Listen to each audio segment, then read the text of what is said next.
I was sitting on 199 games and didn't quite get the 200. When my dream turned into a job, it was time to walk away. A lot of sports people along the years have tried to succeed in fashion. You've actually done it. My grandfather raised me, my mum's dad, and he wore Asics his whole life. And the day after his funeral, they actually reached out via an email. I was like, how good's this? I'm going out to get some free shoes to now have my boot. I'm still wrapping my head around the whole thing. You sold out in 8 minutes, mate. We couldn't even get them. Sometimes you feel like you don't belong. What Asics has really helped me do is really found that confidence in myself, but also confidence in that storytelling. 6.5 years into a new career, embracing a name that I ran from for a long time and have faced up to my demons. I used to always wear a long sleeve because I had linguini arms. Mate, you still have linguini arms. Oh, come on. Lewi, I tell Isaac that he's got the legs of Victoria's Secret angel. Women would die for my legs, Lewi.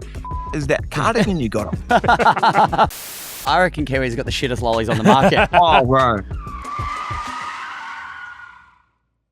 We're super excited to have an epic guest on that really brings our worlds together. So, following his retirement from professional sport in 2019, our guest Lewi Brown founded Earls Collection, which is an elevated sportswear and lifestyle label that blends nostalgia, street culture, and premium design, and a label that we've both heard of, which is very rare on this show. Very rare. Usually your Channel and Gucci and all those, silly brands. So we finally found one. As founder and creative director, he's become one of the most prominent examples of an athlete that has successfully transitioned into fashion, building a cult following through his collaborations, retail, and creative partnerships, most recently, and selling out in 8 minutes with Asics. We'll get into that. His work is heavily influenced by his Maori heritage, his family legacy, and a commitment to mental health awareness. So insert clapping sound effect, Lewi Brown. Hey, first of all, thanks for having me, boys, and thank you so much for the kind words. To think 7 years ago, I was actually playing reserve grade, one of my last games of footy. And to think that my career was going to end like that, it was a bittersweet taste in my mouth. And, I was sitting on 199 games and didn't quite get the 200. But at the end of the day, life had a bigger purpose for me. And I always promised myself when my dream turned into a job, it was time to walk away. And rugby league, it started to become a job. It started to weigh heavy on my shoulders. And, that's not the feeling you want to feel. You feel like you're coming to the end and you feel like the final whistle is going to be blown. 2 questions. You finished on 199. Surely in rugby league, they could have sat you on the bench for just one more game. Bro, that's the thing. That's the thing, bro. So twice throughout that year, I sat on the bench. And that was back when there was only 4 interchanges, 4 your subs. So you had to you use them. Yep. And we were getting pumped by one game and I didn't get put on. Well, Shane Warne only made 99, didn't get a century in Test cricket. But question I wanted to ask you, mate, is a lot of sports people along the years have tried to succeed in fashion. You've actually done it. Why were you crazy enough to go into it? For me, I've always wanted to dress differently. And I think that probably sort of started just from the humble background that I sort of come from. Come from a single mum background and I got one older sister and mum really worked her ass off. She never told us how to work hard. She always instilled it us through actions. And, probably what I'm talking about here is, we were the kids that went to school without school uniform because we couldn't afford it. So I had to be creative. I was obviously an outsider without school uniform.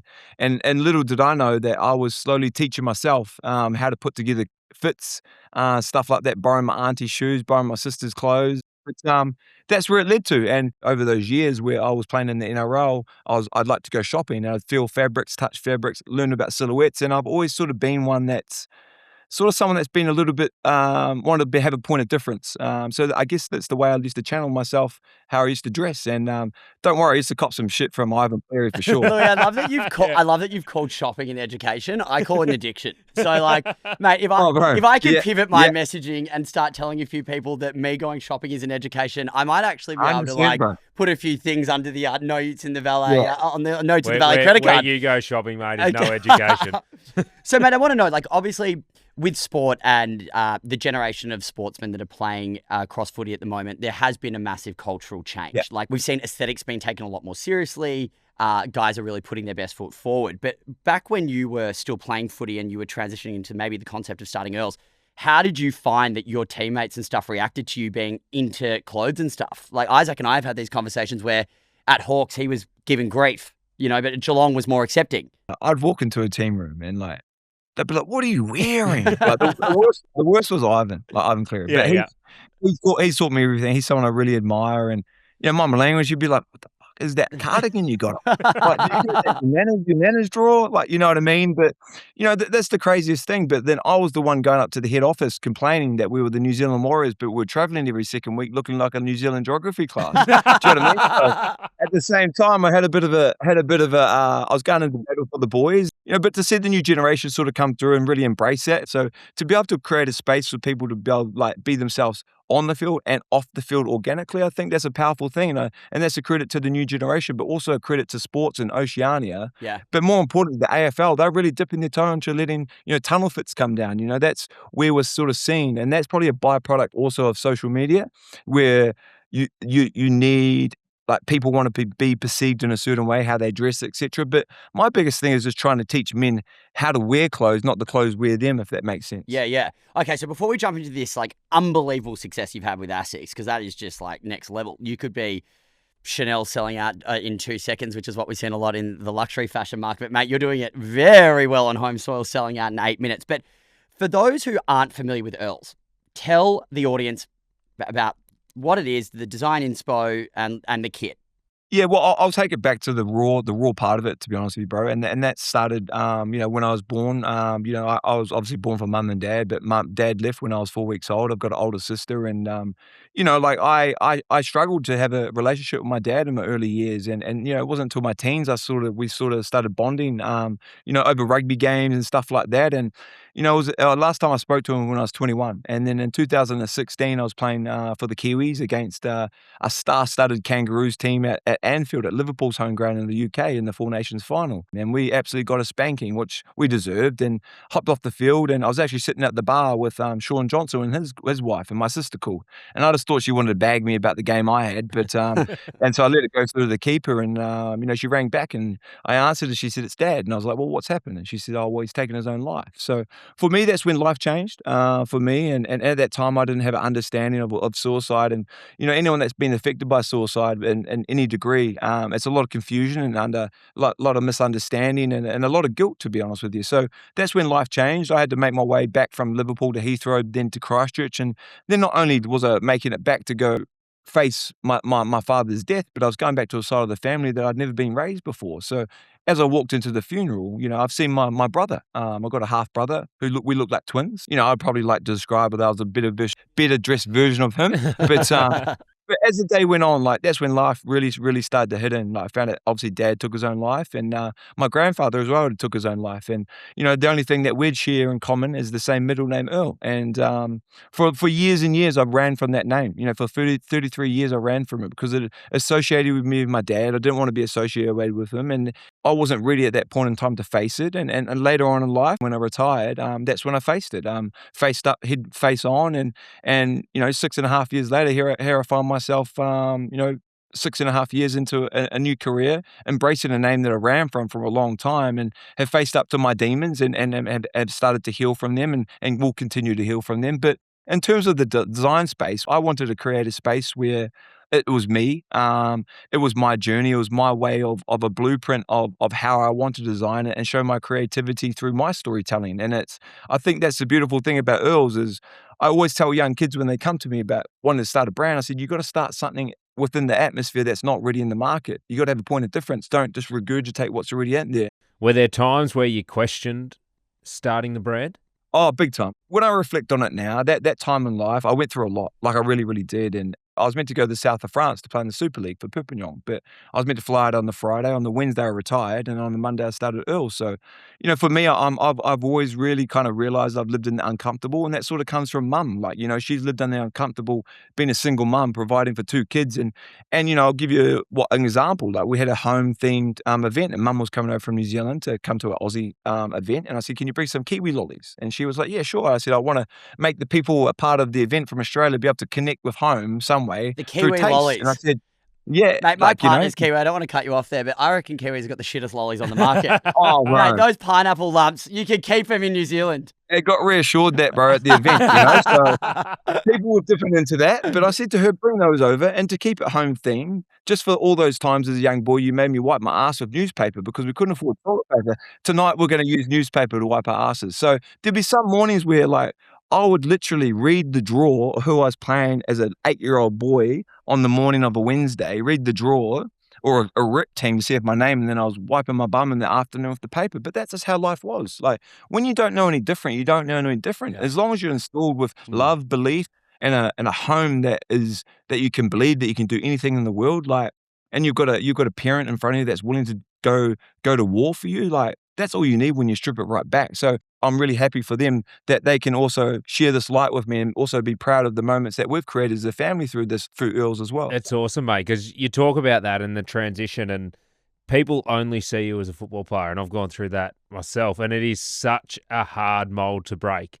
Like, it takes, it's probably, what, are you 7 years out now? Yeah, 7 years out now. And I still say, I find the same thing now, bro. It's like, kids will come to me on social media and be like, oh, hey, like, I want to be like you.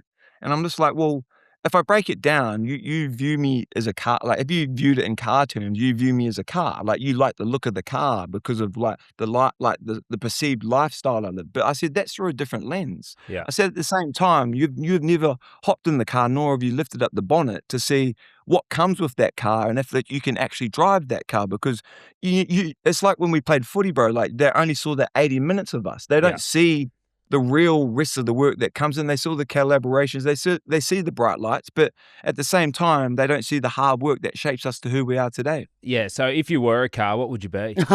Oh, bro. You know what, bro, do you know what my mum's first car was with me? Yeah. A Holden Kingswood Ute. So I'd probably roll that, brother. Mate, they are elite. No Utes in the Valet. Come on. And you can't break them. You can plough straight into a red gum, and the red gum falls over. Bro, and to the point where our window wipers broke, and my mum would send me down to the veggie shop to get a spud, cut it in half, wipe it on the window, so when the rain hit, it'd just go straight down. Perfect. Oh, the starch. Kingswood Ute, bro, yeah, the starch. Now, humble beginnings, it's such an incredible success story that I'm sure that, as you've said, like, your family's come along for the journey, and they just must be so proud of you. So, for the Asics collaboration to come, and now you're in your second iteration of the Asics collaboration, how did that come about? Did they approach you? Did you approach them? And like, what did that mean to you as a designer?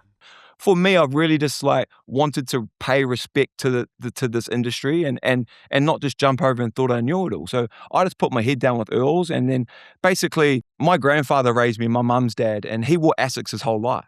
And the day after his funeral, they actually reached out via an email and they said, can you come out to Marsden Park? And I was like, how good's this? I'm going out to get some free shoes to put in a photo shoot. But little did I know that I was about to take home a PDF form of going home to design my own shoe. Epic. So last year's GT 2160 sold out, and now you're back and you've done the Gel Cumulus 16, and for the first time, which I think is so sick, you've designed a football boot. Now, this is a first in the Australian market for this Asics sports style. So you are now leading the charge. You are bringing what we are seeing in places like the States and the NFL and like all these cool design collaborations with sportsmen. I want to know, is the boot functional? Like, or is it just a fashion piece? Because you sold out in 8 minutes, mate. We wanted to get some here to look at, and we couldn't even get them. Nah, so fully functional. Basically, I'm still wrapping my head around the whole thing, to be honest with you. And like, I wanted to take it back with the design ethos of like when I wanted that boot the most. And that boot was when I was a young kid, and we couldn't afford boots, let alone see a white boot. The only time you could see it is in the form of a magazine or on your hero's feet on the TV. I could never physically touch it. And back then, you couldn't literally get white boots. It was all black boots. So to be able to do a world first is the world first that they've ever done on a footy boot with Asics. So, you know, I'm very grateful for that. But what I'm most grateful for the most, I was part of breaking down a wall within their building, and that's to get sports style and football to work together. So for me, to be able to get two rooms that live under the same roof at Asics, to break down the wall and actually get them to work on a project, but they chose me to do it, I think that's the most beautiful part about it. And for them also to, like, for the second time, to let me take home an Asics Australia project back to New Zealand to showcase my people, I think that just shows something, another wall that we broke down within the nations. You know, I know that New Zealand and Australia have always been the big brother, little brother, and we love each other. I thought we were cousins. I say cousins. Well, we must be the big cousin, the little cousin, you know? So tell me, the customer for this boot, would you say it's the actual players themselves currently? Would you say it's a fan in the stand? Or is it the bloke who wishes he kept playing, i.e. Isaac Smith? Oh, I don't wish I kept playing, Louis. Or your 200th game? I would like to say it's for everyone. Yeah. Like, this whole campaign, all it was about was like, you know, we're living in a world today, boys, where like, there's so much negativity. We were so disconnected with human connection that we're so digitally connected. You know what I mean? We probably notice it ourselves. Like, I wanted to be about connection and make sure it was for everyone. So, for Asics to be able to gift everyone a pair in the NRL, that's for all the customers out there that actually thought I had the money that I could give the whole NRL some, but they gifted them, marketed it so well. But, I've had so many people buy it that bought it in that 6 minutes that actually didn't want to wear it. Like, honestly, so it's like I've got boots still in my cupboard that I was an Adidas guy and I loved Trent Barrett, David Beckham growing up, and when they first started wearing the Predator and you flick the tongue over, like that was my ultimate boot. But are there players wearing it in the NRL at the moment? Yeah, so we had, I think there was 4 or 5 that wore it last night in the State of Origin. Oh, so wow, Harry epic. Grant wore it last night. Cam Murray, the young Plath at lock, he wore it. And then also, who else wore it? There was someone else. But last weekend at Magic Round, it was crazy. James Fisher-Harris, Victor Radley, lots of players. I've been so grateful about the support that they've all thrown around me and the brand, because like I said to them, when you wear the shoe, when you take that first step, it's not just for me, it's not just for my family, it's not for Earls, but it's for the game moving forward. For me, I look at like there wasn't a door open. There wasn't an opportunity for someone to have their boot. Now us and Asics, Earls and Asics, have literally found a door on the wall, opened it up, and it's for the next generation to walk through. I guess when you work in anything, there's no better feeling than when you've worked your ass off on something, whether it be Earls in its origin versus you would be having a pinch me moment where you're like, this is a first of its kind product. You're seeing it all over these fields that you ran on, and it's like, it's just a come full circle pinch me moment. So from the bottom of our hearts at the show, the most sincere congratulations. We wish we could get our hands on a pair, but we can't, which is a good problem for you to have, mate. And it's a very good problem for Asics to have too. Well, let me talk to them boys. Yeah, exactly. That's what I was hinting at. I think, like getting in the right hands and the people like yourselves, like who represent, you both represent both sides of me, sport and fashion. Yeah, there you go. And that's why we're so pumped to have you. So, mate, we got you on and we wanted to play, what would you say? It's not really a game. No, I think, Lewi's made he's made waves and he's become a fashion icon in the modern landscape. Yeah, and so I think that what we need to get Lewi to do is rate some of the most iconic moments where sport and fashion have come together. Can I give it a description why I gave it that number? Yeah, 100%. You got to talk through it. You're not getting out of this scot-free. But we thought we'd start with an easy one here for you, Lewi. Obviously, you're a rugby league guy. Yep. You grew up in New Zealand, but I'm sure you followed State of Origin. We've got Wally Lewis in his peak Origin era kit.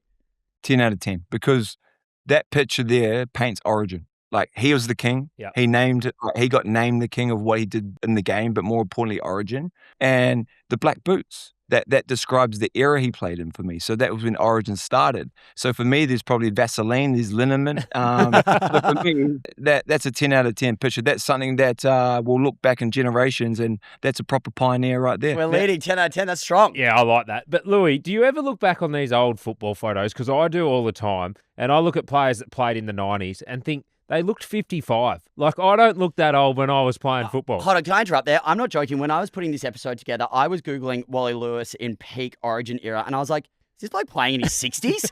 Like, what the hell is going on? Well, that's what I mean. And you boys will be able to understand. Like, these days, the new generation, their role model is like LeBron James about like longevity and how to like reinvest in yourself, right? Yeah. And like how to play the game longer. But when we were playing, it was like Booney drinking 40 beers from Sydney to London. Heathrow. Do you know what I mean? Well, I think it was 52. Oh my God. 52 beers. I've been on that flight a few times. I did 52 beers with you on the way back from the marathon last year. Okay, come on, Lewi. Who have we got up next? Isaac, you can describe it. Well, Lewi, this might not be as iconic for you, but this is number one iconic Australian moment, I would have thought. Yep. Cathy Freeman in her iconic 2000 Olympics suit. What do you think, Lewi? It's even giving me goosebumps. It's like, I'm being honest with you. I'm a real cultural man, Māori man. Like, I'm obviously from Māori heritage, but what she did for a nation, what she did for her people, what she did for a community, what she did on her home soil, and like, not only did Cathy break that, but like she broke and she had a point of difference with what she wore. She took technology forward for Nike. Like, that's groundbreaking stuff. And when you do that on your back, in your own backyard, the pressure on her shoulders and the amount of people around her. But I remember actually watching that, 10 out of 10. But I had a sense of just relief. I cried. Well, I've heard Cathy talk about that moment. and she knew she was coming out in that suit. She knew the whole of Australia was watching her, and she talks about the pressure and the thoughts and the feelings around it. Like, it would have been like just the emotion would have been uncontrollable, I reckon, at that point in time. All right, boys, hard pivot. It's my turn. We're going fashion here. Arguably the AFL's most iconic celebrity couple, our very own Posh and Beck's Jacinta and Buddy Franklin, making their Brownlow red carpet debut. Like, I think 10 out of 10. Bud's someone that I don't know personally, but he's someone that I was a massive fan of. We played at the same time, obviously different sports. And, you know, I think the beautiful thing about the Brownlows is you're encouraged to step outside the box and try something different. But, you know, with Bud, he's sort of gone with something real classic there. And I think that's the beauty about the Brownlows. It's always had that elegantness to it. And you know, with the players now are really starting to push the boundaries with their suits. And, you know, sort of starting to see Tom Brown start coming through on the suits. And people are starting to worry about what they wear, you know. It's not just from Toro Cash or from politics anymore. Don't tell Izzy. He'll be devastated, mate. He thinks Taro Cash is Gucci. Now, what did we wear last year? All right, so on the topic of boys pushing the boundaries on the red carpets at the Brownlow, we've got Bailey Smith in the Oakleys. And what I love about this is I feel like it is the beginning of the hybrid of street meets sport. And it's what Earls has done so well. I think you're so right. I think, can I tell you what that gives me straight away? Well, go. What it takes me to is Aldo Bolden in the 100-meter sprint with the Oakley. Yeah. But Bailey Smith, mate, like he's got every lady buckled at their knees. You know, the baby blues and the long shagadelic hair. The knees too, mate. I think the long shagadelic hair. And I think you're right. Like, you know, the crossroads that we're at now, I don't think it's at I don't think it's been at a more peak point in terms of players, like the sport actually embracing it. Like, you're seeing so many creative directors become creative directors of soccer clubs in Europe. You know, I've been very fortunate enough last year. I got to do my own NRL jersey with the Warriors, and I've just finished one that got released yesterday called Kotahitanga, which is togetherness in Māori, and they'll wear that down in Christchurch at One New Zealand Stadium when they play down there, and that'll be the opening of the new stadium. That's where I'm from. Bailey, what I love about him is he wants a point of difference. You know, he's still a team member within a team sport, but he's still himself. And I think that's the beauty of our sport now, as it developed to a point where you can be yourself on and off the field. Yeah, absolutely loving what the young guys now are doing to push the boundaries. As you said, you're a team on the field and you train together, but you want to see their individual personalities come out in who they are, which is great to see. This last one, though, Lewi, if you rate this, if you rate this above a 2, I'm going to question your fashion IQ. Oh, bro. So you need to describe it to anyone who's not watching the show, Isaac. This is peak rugby league football show. We've got Paul Fatty Morton. I think Andrew Johns is there. Peter Sterling. It's Paul some Harrigan. of the worst suits. It's giving Turn of the Millennium. I'm trying to think, is that a footy show or is it a Lowe's ad? Well, you know what's funny? In one of our first episodes, Elliot didn't know what the Lowe's ads were. And we talked through them. There was nothing more iconic than the Lowe's ads growing up. Brilliant. The big Daz, you know, big Daryl Broman, like getting in the oversized boardies, the Hawaiian T-shirt. Oh, mate. Well, I think, mate, what you've actually done so well and what's incredible, and we always like to bring back to the core of this show, is that cultural collision. And for you to be able to go and pioneer across Australia and New Zealand, someone who's transitioned out of professional sport into a fashion industry, two worlds that very rarely collide, is something that is nothing short of incredible. We can't wait to get ourselves in some Earls threads if we can get our hands on anything. I actually was just watching Instagram just before this, and I saw Nick Dacos repping the Earls while he was plugging his Barry seltzers. So that's enough for me. But mate, it's absolutely epic. Thanks for joining us. Yeah, no, thank you so much. And like, you know, I've got so much respect for what yous are doing. Like, yous are breaking down barriers too, boys. Like, you know, for yous to join up together and educate people on not just only sports, but fashion as well. We're living in a day and age today where it's all about look. To be able to have two of you sitting at a table talking, bantering, give kudos to yourself, be proud of yourselves and the way you're knocking down walls too, because you're making the next generation feel like they can do anything as well. Like I said, if you ever need any Earl stuff, just sing out. It's on the record. It's on the record. Well, I'll tell you what, that jumper with the house on it, that is That's on point. That is, Elliot, our worlds colliding. Fashion, sport. I feel like I have to watch the NRL now. You got to watch the NRL. Well, tune in. I've never seen it in my life. But we're back next week. How good's that? So we're going a different format. You'll hear a little bit more of Lewi next week, but we're going to be going on a weekly basis at the moment. So tune in next week. Thanks for tuning in this week. Have a great week. No, I said week. Fuck, lots there. Mate. And if you're just tuning in, two unlikely mates, celebrity stylist Elliot Garneau and Norm Smith medalist Isaac Smith are here to tell you what is what. Hey, no Utes in the Valet.